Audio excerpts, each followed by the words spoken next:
नमस्कार दोस्तों, स्वागत है आपका आपके अपने चैनल विद्यापुरम पर। इससे पहले मैंने संविधान संशोधन का बेसिक बताया था और जो करंट में संविधान संशोधन हुए हैं उसके बारे में बताया था।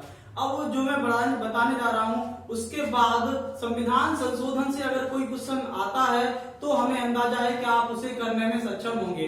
इससे पहले वाला अगर वीडियो नहीं देखा है तो इसके डिस्क्रिप्शन बॉक्स में लिंक दिया हुआ है, वहां से आप देख सकते हैं। तो देखिए, अब कुछ महत्वपूर्ण संविधान संशोधन और बताते हैं जो पूछे जाने के चांस बहुत ज्यादा हैं। सबसे पहले पहला संविधान संशोधन जो हुआ था 1951 में हुआ था। प्रथम संविधान संशोधन 1951 में हुआ था और इस संविधान संशोधन के द्वारा 9वीं अनुसूची जोड़ी गई थी। इस संविधान संशोधन के द्वारा 9वीं अनुसूची जोड़ी गई थी और ये पहला संविधान संशोधन संविधान सभा ने किया था जो तदर्थ संसद के रूप में कार्य कर रही थी। यानी कि प्रथम संविधान संशोधन में वही सदस्य थे जिन्होंने संविधान बनाया था। प्रथम संविधान संशोधन करने वाले व्यक्ति वही थे जो संविधान बनाने वाले व्यक्ति थे, जो तदर्थ संसद के रूप में, तदर्थ सरकार के रूप में कार्य कर रहे थे।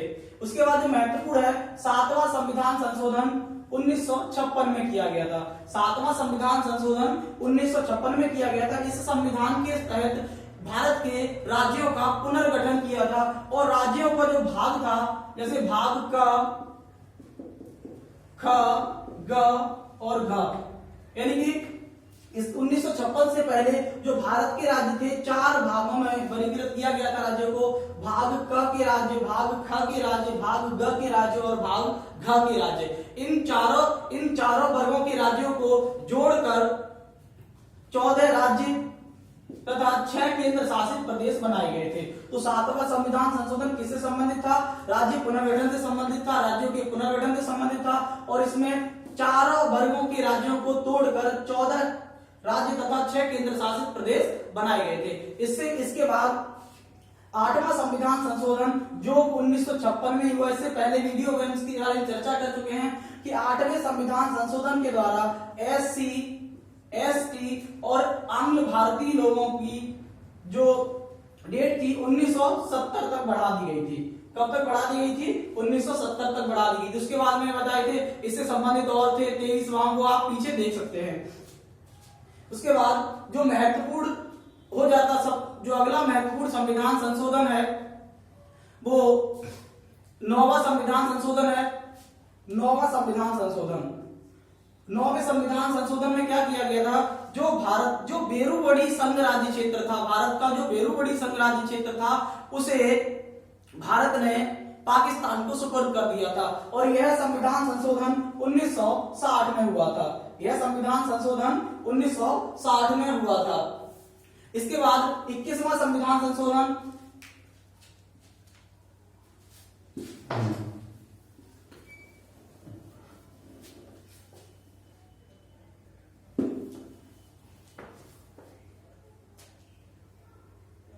इसके बाद 21वां संविधान संशोधन। इस संविधान संशोधन में 8वीं अनुसूची, जो 8वीं अनुसूची भाषाओं से संबंधित है, उसमें मूलतः 14 भाषाएं थी। पहले कितनी थी? 14 भाषाएं थी और इन 14 भाषाओं में 15वीं भाषा जोड़ी गई थी, जो जोड़ी गई थी सिंधी।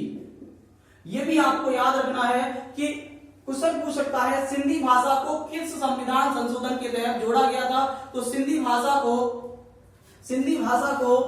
21वें संविधान संशोधन के तहत जोड़ा गया था। सिंधी भाषा को 21वें संविधान संशोधन के तहत जोड़ा गया था जो 1967 में जोड़ा गया था।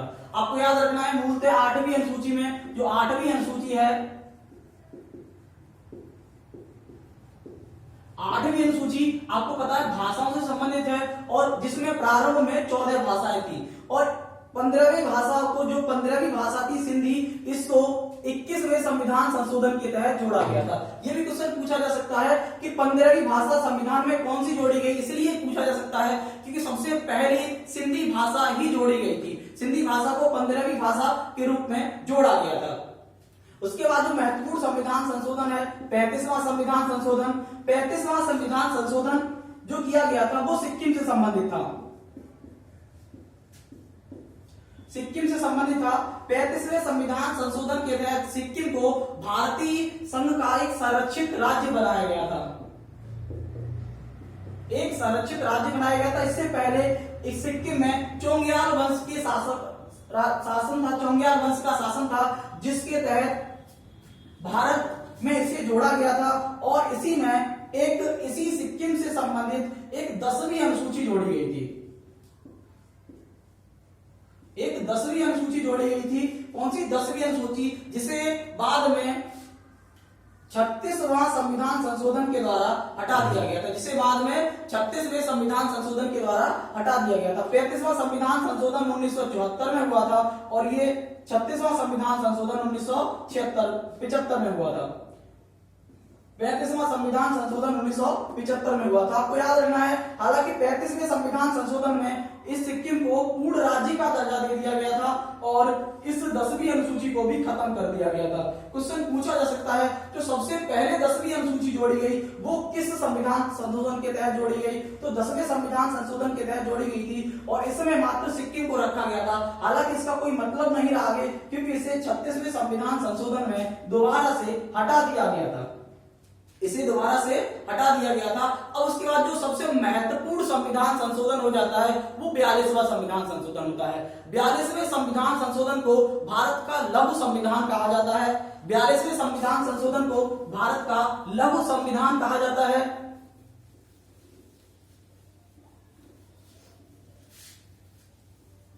और यह संविधान एक समिति थी, स्वर्ण सिंह समिति। जो 42वां संविधान संशोधन था वो स्वर्ण सिंह 42वां संविधान संशोधन स्वर्ण सिंह समिति की सिफारिशों पर आधारित था और ये 1976 में किया गया था। ये 1976 में किया गया था। 42वां संविधान संशोधन 1976 में किया गया था और जब 42वां संविधान संशोधन किया गया था तो भारत में आपातकाल लगा हुआ था। इंदिरा गांधी सरकार ने भारत में आपातकाल लगा दिया था और बहुत ही विवादित परिस्थितियों में 42वां संविधान संशोधन किया गया था और संविधान में बहुत ही ज्यादा बदलाव किया गया था। इसमें कुछ उचित बदलाव था, कुछ अनुचित बदलाव था। इसी बदलाव के तहत कुछ महत्वपूर्ण चीजें हैं जो आपको मैं बता देता हूं। 42वें संविधान संशोधन के तहत मूल कर्तव्य जोड़े गए थे। 42वें संविधान संशोधन के तहत मूल कर्तव्य जोड़े गए थे जो, और इसी में भाग 4 का और अनुच्छेद 51 का जोड़ा गया था, जो किससे संबंधित है? मूल कर्तव्यों से संबंधित है। आपसे क्वेश्चन पूछा जा सकता है कि मूल कर्तव्य किस संविधान संशोधन के तहत जोड़े गए? तो आपको याद रखना है मूल कर्तव्य 42वें संविधान संशोधन के तहत 1976 में जोड़े गए थे और जो अनुच्छेद 51 का और भाग 4 का से संबंधित है। कह सकते हैं भाग 4 का को भी 42वें संविधान संशोधन के तहत जोड़ा गया था और अनुच्छेद 4 का को भी 42वें संविधान संशोधन के तहत जोड़ा गया था। और हमारी जो प्रस्तावना है उसमें 3 नए शब्द जोड़े गए थे। 3 नए शब्द जोड़े गए थे। वो 3 नए शब्द कौन कौन से थे? जो 3 नए शब्द थे वो थे समाजवादी,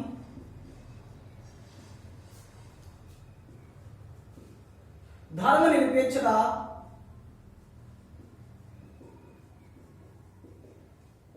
और अखंडता। क्वेश्चन पूछा जा सकता है आप लोगों से कि किस संविधान के तहत प्रस्तावना में 3 नए शब्द जोड़े गए थे? 3 नए शब्द जोड़े गए थे किस संविधान संशोधन के तहत प्रस्तावना में 3 नए शब्द जोड़े गए थे, जो कौन कौन से थे? समाजवादी, धर्मनिरपेक्ष और अखंडता। ये 42वें संविधान संशोधन के तहत जोड़े गए थे। और हमारी संविधान की जो प्रस्तावना है, संविधान की प्रस्तावना को संविधान का परिचय पत्र कहा जाता है। ये संविधान के बारे में जानकारी देती है। संविधान का, हमारी प्रस्तावना को संविधान का परिचय पत्र कहा जाता है।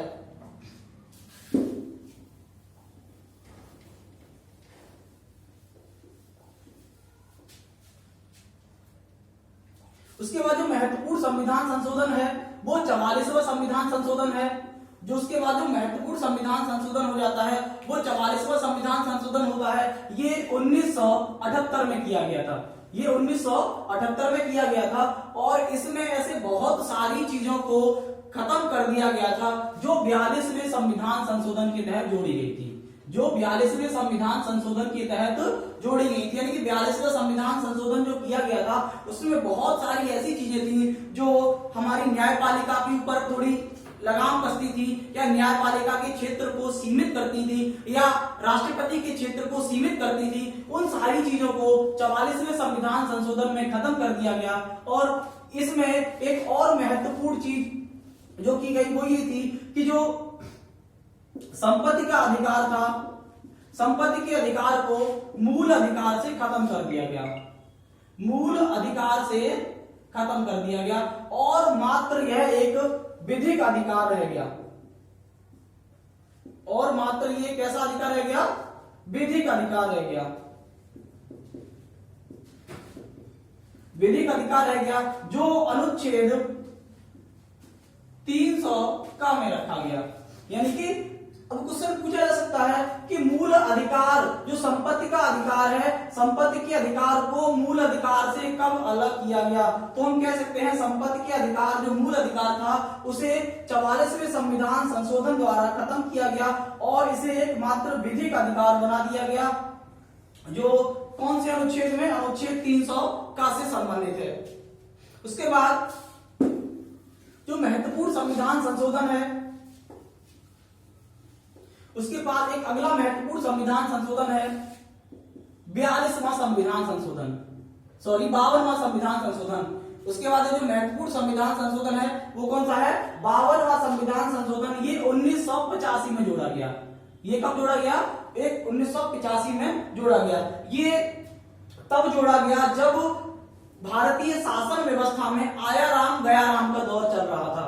किसका दौर चल रहा था? आयाराम गयाराम का। क्योंकि कुछ लोग अपने स्वार्थवश सरकार को गिरा देते थे, अपनी लालसाओं के कारण, अपने पद लोलुपता के कारण सरकार को गिरा देते थे और आए दिन पद दल बदल करते थे। तो 52वें संविधान संशोधन 1985 में दल बदल से संबंधित एक अनुसूची जोड़ी गई, दल बदल से संबंधित एक अनुसूची जोड़ी गई, और वो अनुसूची थी 10वीं अनुसूची।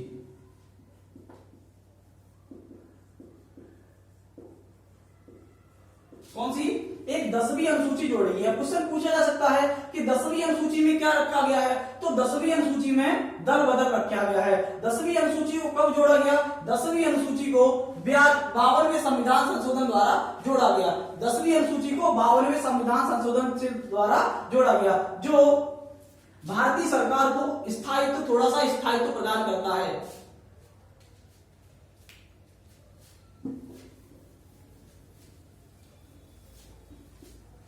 उसके बाद एक और महत्वपूर्ण संविधान संशोधन है 61वां संविधान संशोधन। उसके बाद एक और महत्वपूर्ण संविधान संशोधन है 61वां संविधान संशोधन। ये संविधान संशोधन 1989 में किया गया। ये संविधान संशोधन कब किया गया? 1989 में किया गया। और इस संविधान संशोधन में जो मतदान की आयु 21 थी, यानी कि मत देने की लोकसभा और विधानसभा, क्योंकि जो लोकसभा और विधानसभा में मतदान करने की आयु जो 21 थी, उससे 21 से घटाकर कितना कर दिया गया? 18 कर दिया गया। यानी 61वां संविधान संशोधन में मतदान की आयु कम की गई और जो 21 से कितनी कर दी गई? 18 कर दी गई। और जो 61वां संविधान संशोधन है कब किया गया? 1989 में किया गया। उसके बाद दो महत्वपूर्ण संविधान संशोधन और हैं जिसके बारे में हम चर्चा करेंगे। एक 73वां संविधान संशोधन, एक है 73वां संविधान संशोधन जो 1992 में किया गया, जो 1992 में किया गया। इसमें 11वीं अनुसूची जोड़ी गई।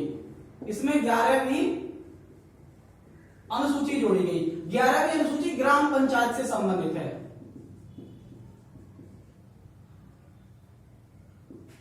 यानी 11वीं अनुसूची किससे संबंधित है? ग्राम पंचायत से संबंधित है। उसके बाद एक 74वां संविधान संशोधन किया गया जो 1992 में ही किया गया और जो जिसमें 12वीं अनुसूची जोड़ी गई। कौन सी? 12वीं अनुसूची जोड़ी गई जो नगर पंचायत से संबंधित है। नगर पंचायत से संबंधित है। यानी देखो 61वां संविधान संशोधन 1989 में किया गया और यह मतदान की आयु 21 से 18 कर दी। 73वें संविधान संशोधन 1982 में किया गया और इसमें 11वीं अनुसूची जोड़ी गई जो किससे संबंधित थी, ग्राम पंचायत से संबंधित थी। 74वां संविधान संशोधन 1992 में किया गया जो नगर पंचायत से संबंधित थी, जो नगर पंचायत से संबंधित थी। ये कुछ महत्वपूर्ण संविधान संशोधन थे जो पूछे जा सकते हैं। इसके आगे वाले जो महत्वपूर्ण थे वो मैं पहले ही बता चुका हूं। इसके बाद अब देखते एक बात देखी मैंने कि इसमें कुछ अनुसूचियां तो मैंने पहले ही डिस्कस कर दी, इसमें तो कुछ बची हुई अनुसूचियों को मैं इसमें और दोबारा दिखा दे रहा हूं। जैसे आपको पता है प्रारंभ में जब संविधान बना था तो उसमें 8 अनुसूचियां थी। कितनी? 8 अनुसूचियां थी। और मैंने ये बताया गया कि बाद में 9वीं अनुसूची जोड़ी गई, 10वीं अनुसूची जोड़ी गई, 11वीं अनुसूची जोड़ी गई और 12वीं अनुसूची जोड़ी गई। जो 9वीं अनुसूची जोड़ी गई वो पहले प्रथम संविधान संशोधन के द्वारा ही जोड़ी गई। 10वीं अनुसूची 52वें संविधान संशोधन के द्वारा जोड़ी गई। 11वीं अनुसूची 73वें संविधान संशोधन के तहत जोड़ी गई और 12वीं अनुसूची 74वें संविधान संशोधन के तहत जोड़ी गई। ये अनुसूची भूमि सुधार से संबंधित थी। ये अनुसूची किससे संबंधित थी? भूमि सुधार से संबंधित थी। 10वीं अनुसूची दल बदल से संबंधित, यानी 10वीं अनुसूची है वो किससे संबंधित है? दल बदल से संबंधित है। 11वीं अनुसूची ग्राम पंचायत से संबंधित है। 11वीं अनुसूची ग्राम पंचायत से संबंधित है और 12वीं अनुसूची नगर पंचायत से संबंधित है। नगर पंचायत से संबंधित है। तो ये कुछ महत्वपूर्ण अनुसूचियां। इसके बाद अब थोड़ी अनुसूची और बची वो भी हम डिस्कस कर लेते हैं। तो जो 8 अनुसूचियां थी अब अभी मैंने देखा तो 8वीं अनुसूची किससे संबंधित थी? भाषाओं से संबंधित थी। किससे संबंधित थी? भाषाओं से। 8वीं अनुसूची में मूलतः 14 भाषाएं थी जिसमें सिंधी को 15वीं भाषा के रूप में दर्जा दिया गया। सिंधी को 15वीं भाषा के रूप में दर्जा दिया गया और वर्तमान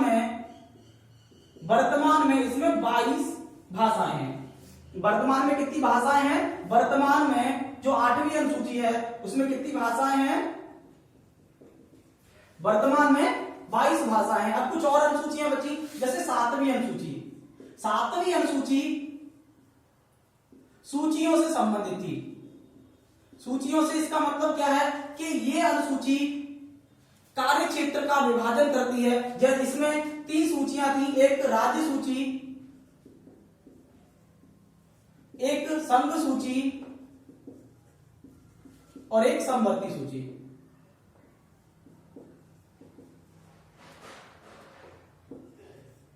संघ सूची, राज्य सूची और समवर्ती सूची। इसमें 3 सूचियां हैं जो राज्यों के विषय क्षेत्रों को यानी वर्गीकृत करती हैं। उसके बाद मैं कुछ और महत्वपूर्ण है वो आपको आगे बताता हूं।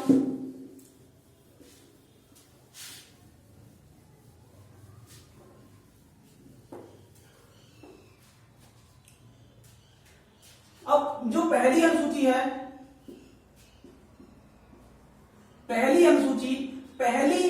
में नाम दिया गया है।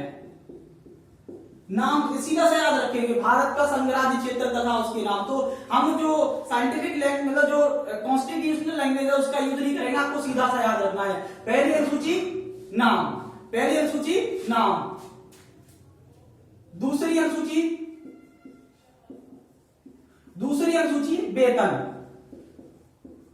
दूसरी वेतन, सीधा सा हम याद रखिए। कोई हम कॉन्स्टिट्यूशनल लैंग्वेज का यूज नहीं करेंगे और जिससे आपको याद भी अच्छे से हो जाएगा और आप क्वेश्चन सरलता से कर भी सकेंगे। पहले में नाम याद रखना, जैसे भारत का संघ राज्य क्षेत्र तथा उसके नाम।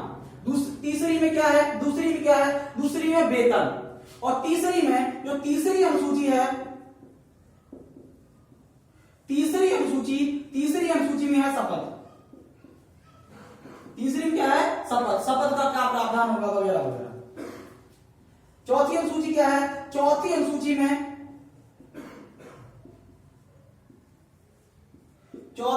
में राज्यसभा की सीटें।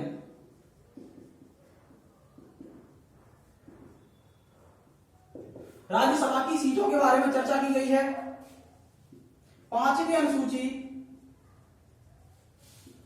मध्य भारत के SC ST के क्षेत्रों का प्रशासन। तो SC और ST के क्षेत्रों का प्रशासन कहां? मध्य भारत या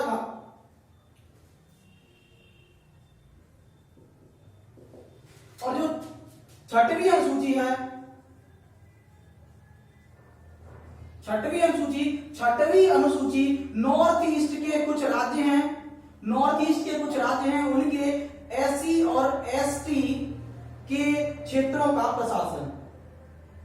ये कुछ अनुसूचियां थी जो इंपॉर्टेंट है, पूछी जा सकती हैं। और इसके बाद 7वीं अनुसूची में मैं बता ही चुका सूचियां हैं, 8वीं में भाषाएं हैं, 9वीं में भूमि सुधार है, 10वीं में दल बदल है, 11वीं में ग्राम पंचायत और 12वीं में नगर पंचायत। इस तरह आपको सारी अनुसूचियां भी याद हो जाएंगी और आपको किसी भी प्रकार का कोई संवैधानिक नाम भी याद नहीं रखना पड़ेगा और आप आसानी से क्वेश्चन भी कर सकते हैं। तो ये था इससे कुछ संबंधित टॉपिक। इसके बाद आप लोगों को अगले टॉपिक पे मैं कुछ बताऊंगा। और अगर आपको वीडियो अच्छा लगे तो इसे शेयर करें और चैनल को सब्सक्राइब करें। धन्यवाद।